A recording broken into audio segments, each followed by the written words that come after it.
En primer lugar, muchas gracias por aceptar la entrevista. Avec grand plaisir. Tout le plaisir est pour moi. Después de usted terminar su bachillerato, digamos, se dedicó a la música. ¿Cómo fue ese comienzo y cómo lo tomó su familia? Écoutez-moi, ça remonte à beaucoup plus loin que le bac. Euh, Quand j'avais l'âge de 7 ans, je m'intéressais déjà à la chanson. Il y avait une chanson d'une chanteuse qui était connue en France, qui chantait une chanson qui s'appelait Bambino. Et ça a été ma première chanson. Donc j'ai commencé à chanter à l'âge de 7 ans et il y a beaucoup de gens qui me faisaient chanter dans les fêtes, dans les anniversaires, dans les mariages, voilà. J'ai commencé comme ça. Et je m'imaginais, quand j'étais jeune, que je deviendrais, comme on dit, une grande vedette et je serais en tête d'affiche. Ce n'est jamais arrivé, mais donc je n'ai pas attendu le bac pour envisager une carrière artistique. D'ailleurs, je ne l'ai pas suivi, cette carrière artistique. Ce ne sont pas mes parents qui m'ont empêché de le faire, parce que vous savez, je ne vivais pas comme tout un chacun. Vous savez, les personnes ont un père et une mère. Moi, je vivais uniquement avec ma maman. Et mon père ne vivait pas avec nous. Ce n'était pas la musique. Lui, il n'était même pas au courant que je chantais. Il l'a su beaucoup plus tard. Mais ce n'est pas un homme qui se serait opposé à cela. Si j'avais décidé d'avoir ce métier, de prendre ce métier artistique, si vous voulez. Si j'avais fait cette voie, si j'avais suivi cette voie, mon père ne m'aurait pas empêché. Et quant à ma mère, elle était fière de moi, elle m'aurait plutôt encouragé. C'est moi qui ai décidé à un moment donné, d'arrêter, de ne pas envisager de faire une carrière artistique parce que je n'étais pas sûr de réussir dans ce métier et j'ai préféré avant tout de faire du droit parce que le droit, ça me plaisait. Donc, je suis entré en faculté rapidement. ¿Cómo hizo para conciliar, digamos, trabajar como escribano y a la vez su carrera artística? Ben, j'y arrive assez facilement, hein, tout en restant au courant de toutes les nouvelles lois. Je respecte les horaires professionnels. Donc, mon travail, j'essaie de faire de mon mieux pour mon travail, mais ça ne m'empêche pas de chanter le soir, quelquefois la nuit le plus souvent en week-end. Donc, le fait d'être notaire ne m'empêche pas d'exercer cette deuxième activité qui n'est quand même pas tout à fait professionnelle, mais quand même, je m'exerce de manière à faire un travail professionnel. Oui. Mais ce n'est pas le métier de notaire qui m'empêche de faire quoi que ce soit. D'ailleurs, comme toute profession, il y a beaucoup d'activités, comme il y en a qui font du golf, d'autres qui jouent au tennis, et d'autres qui vont faire de la montagne. Et bien moi, je fais un peu de montagne de temps en temps, et surtout, je chante en week-end et le soir. Bien, él hizo un tema que se llama Toi, mon père. Es en alusión a su padre y cómo nació este tema. Euh, Comme je vous ai dit, j'avais beaucoup d'admiration pour mon père, qui était un homme de bonté, très grande bonté, et c'était un grand humaniste. J'avais beaucoup d'admiration pour lui. C'était un autodidacte qui était devenu un érudit. J'avais beaucoup d'admiration pour lui, mais malgré tout, même peut-être à cause de ça, je n'osais pas trop lui parler. Disons que durant sa vie, tant qu'il était là, je n'ai jamais osé parler à mon père comme je pouvais le faire avec ma mère ou avec mes parents proches. Je n'étais pas à l'aise vis-à-vis de lui, mais j'avais beaucoup d'admiration par cet homme-là. Et lorsqu'il est parti, il m'a laissé un héritage important. C'est pour moi, c'est le plus bel héritage. Ce sont la collection de livres qu'il a laissés, les écrits qu'il a laissés et les enregistrements qu'il a laissés, parce qu'il correspondait très souvent avec un de ses amis par bande enregistrée interposée. Vous savez, vous aviez des gens qui correspondent par lettre, par écrit. Eh bien, mon père, avec un de ses amis, correspondait par bande. Je ne sais pourquoi. Et il enregistrait les bandes et il l'envoyait à son ami qui, à son tour, lui répondait sur des bandes enregistrées. Donc, j'ai énormément de choses qui sont racontées par mon père. J'ai sa voix. J'ai numérisé tous les enregistrements. Donc, et j'avais envie de dire à mon père que je l'aimais, comme je n'ai pas pu le dire de son vivant. et j'avais depuis longtemps envie de faire cette chanson. Je me suis fait aider par une amie qui me connaissait et qui connaissait très bien mon père, et donc nous avons fait cette chanson, mais nous avons mis 2 ans pour la faire.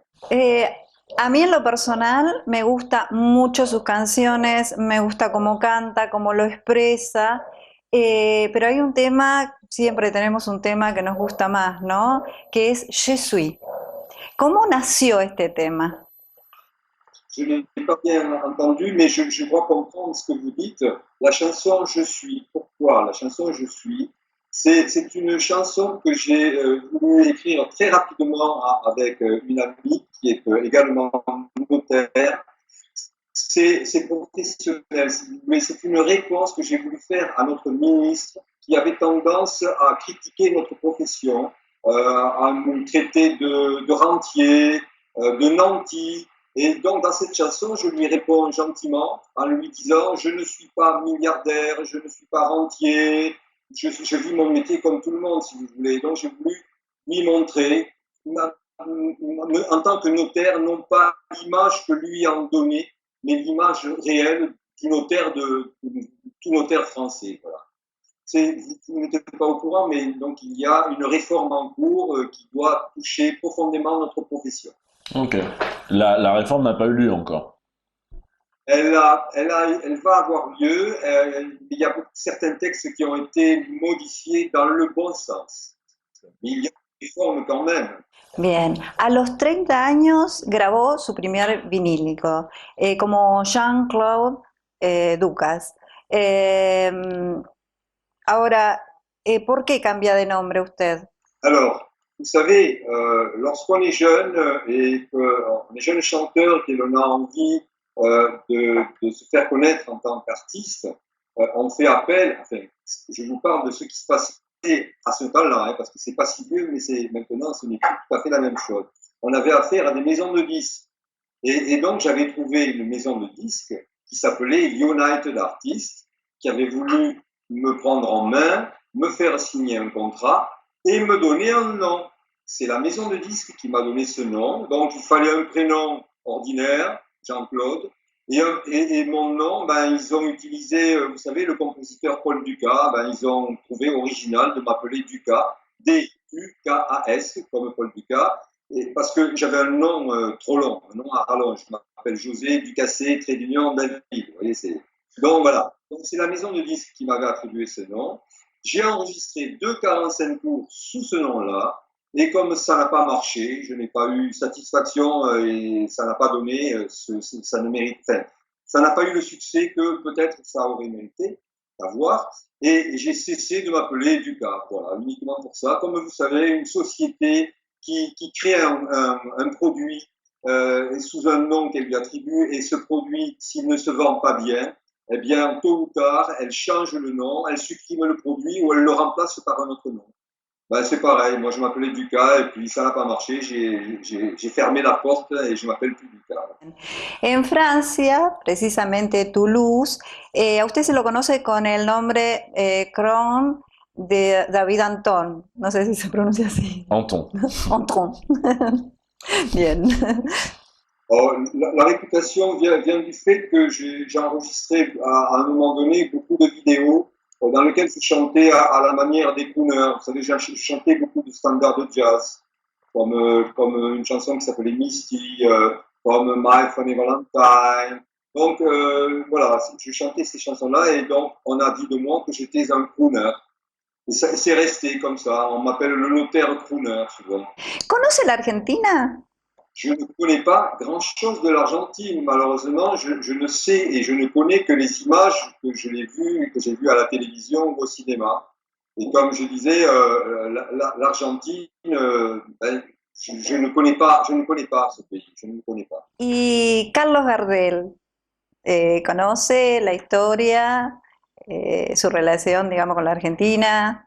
Je connais, oui, un petit peu en tant que Toulousain, comme tout Toulousain qui se respecte, nous connaissons l'existence de Carlos Gardel. Je sais qu'il est né ici à Toulouse, mais il n'a pas vécu très longtemps. Comme je suis parti en Argentine avec lui alors qu'il avait 2 ans. Ensuite, donc, il a commencé à chanter dans des bars, mais à Buenos Aires. Il a commencé à se faire connaître à Buenos Aires. Il a eu le succès, le premier succès à Buenos Aires. Et je sais qu'il a ensuite composé des tangos. Il a composé beaucoup de chansons. Il était compositeur et chanteur également. Ensuite, il a voulu avoir une carrière européenne et donc il a eu beaucoup de succès à Paris. Je sais qu'il a eu beaucoup de succès à Paris. Est-ce qu'il est revenu à Toulouse? Il paraît qu'il est venu plusieurs fois à Toulouse. À Toulouse, nous avons une association qui s'appelle l'association Carlos Gardel. Et nous avons également, cette association a créé tous les ans un trophée qui s'appelle le trophée Carlos Gardel. C'est un concours de danse de tango. Voilà, donc les Toulousains donc, ont en mémoire toujours Carlos Gardel, bien que Carlos Gardel soit devenu un enfant argentin. Il a été adopté par l'Argentine, puisque ici il n'a vécu que 2 ans. Bueno, entonces yo voy a ir porque soy bailarina de tango, así que tengo que concursar. En principe, c'est au mois de, si j'ai bonne mémoire, il me semble que c'est au mois d'octobre. Mais je pourrais vous le faire savoir. C'est la question. Est-ce qu'il y en a doit venir à Paris, je sais, en février. Je ne pense pas que ce soit en février. Mais je lui dirai la date exacte. ¿Tiene pensado viajar a la Argentina en algún momento? Ah, je ne dis pas non. Je ne dis pas non. Il n'est pas impossible que je vienne rendre visite en Argentine. D'autant qu'avec un de mes amis, nous avons discuté. Il est vrai que il y a, je fais des chansons en français pour le moment. Mais mon ami m'a suggéré de chanter aussi en espagnol et en anglais, parce que c'est un peu un remerciement et, des personnes qui sont, voilà, par exemple, s'il y a en Argentine, ben, on m'écoute un petit peu, bien, je chanterai bien en espagnol, comme je le ferai aussi en Espagne, et chanter en anglais également, parce que j'ai un public qui parle anglais également. Voilà. Et puis souvent, je chante avec une Anglaise qui s'appelle Daniela Rose, avec laquelle nous allons organiser des petits spectacles avec un plateau de 3 chanteurs et puis un orchestre. Muy buena idea. Bien. Volviendo a su música, ¿cómo caracterizaría su música? ¿Qué estilo tiene? Alors, j'ai toujours envie de chanter la joie de vivre, le bonheur, l'optimisme. Donc, pour moi, c'est le swing, c'est le jazz, vous voyez, c'est le plus souvent, bon, mis à part pour mon père qui est un peu une chanson nostalgique, j'ai toujours envie de chanter des chansons gaies et donc c'est plutôt jazzy, mais c'est de la variété jazz. Vous savez, l'album que j'ai réalisé il y a 1 an, on l'a qualifié certaines personnes l'ont qualifié de soul jazz, voilà. Alors on dit de moi que je fais du soul jazz. Mais finalement, je n'arrive pas vraiment à me situer, si ce n'est que je recherche toujours des rythmes qui soient quand même des chansons dans lesquelles il y a une certaine gaieté, quoi, une joie de vivre. Bueno, actualmente, ¿qué trabajos estás haciendo? Alors, actuellement, je travaille énormément avec un compositeur qui est aussi chanteur, qui s'appelle Frédéric Gauthier, qui réalise la plupart de mes chansons. Et nous sommes en train de travailler sur un certain nombre de titres que nous préparons, puisque ce sera pour un album prochain. Et également, nous allons organiser donc des concerts. Donc nous préparons ce concert avec, nous serons 3 chanteurs qui constituera le plateau pour faire ces concerts. Donc nous avons beaucoup de projets actuellement. Vous avez une date prévue pour la sortie de l'album? Ah non, il n'y a pas de date prévue puisque, vous savez, il n'est pas encore fait. Hein. Nous avançons tout doucement. Vous savez, comme tout à l'heure je vous disais, une chanson, on peut la réaliser en un quart d'heure, comme on peut mettre aussi 2 ou 3 ans pour la faire. Pour faire un album, eh bien, il faudra compter à peu près 1 an pour pouvoir en faire un nouveau. Mais celui que j'ai fait, le dernier que j'ai fait, je ne l'ai pas encore officiellement mis en vente. Bueno, desde ya, muchísimas gracias por la entrevista. Bueno, y estamos en contacto. Eh bien, moi, à mon tour de vous remercier. Je suis très heureux d'avoir participé et de participer à votre émission. Et encore une fois, merci et j'espère que un jour je vous annoncerai ma venue en Argentine.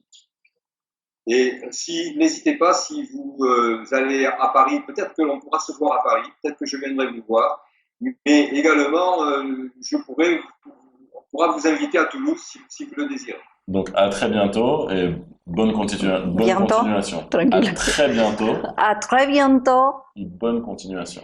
et bonne continuación.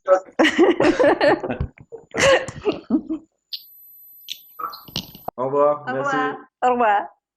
Bueno, y volvemos a dar las gracias a David Antón por darnos este reportaje, ¿verdad? ¿Te gustó? Hermoso, bellísimo. Bellísimo. Impactada. Sí. Y emocionada. Y emocionada, es verdad. Y tengamos en cuenta que él está en Francia, precisamente Toulouse, un gran cantante. Y también tenemos que dar las gracias a Tomás Marechal, que fue quien hizo la traducción. Él es francés, ¿verdad, Tomás? Y sí, de Francia. Sos francés. ¿De Francia? ¿De qué parte? De París, yo. Ah. Toulouse queda en el sur, yo un poco más en la capital. ¿Es lejos París de Toulouse? Son como 1 hora de avión, más o menos. Ajá.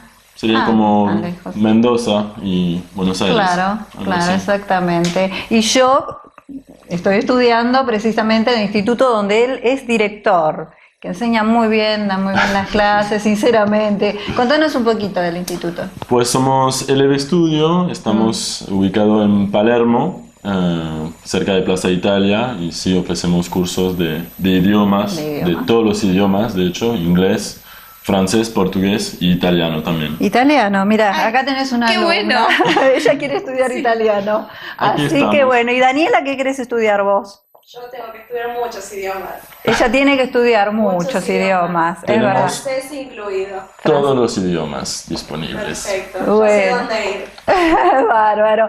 Bueno, de verdad, muchas gracias, Tomás. De nada. Y bueno, y nuevamente gracias a David Antón.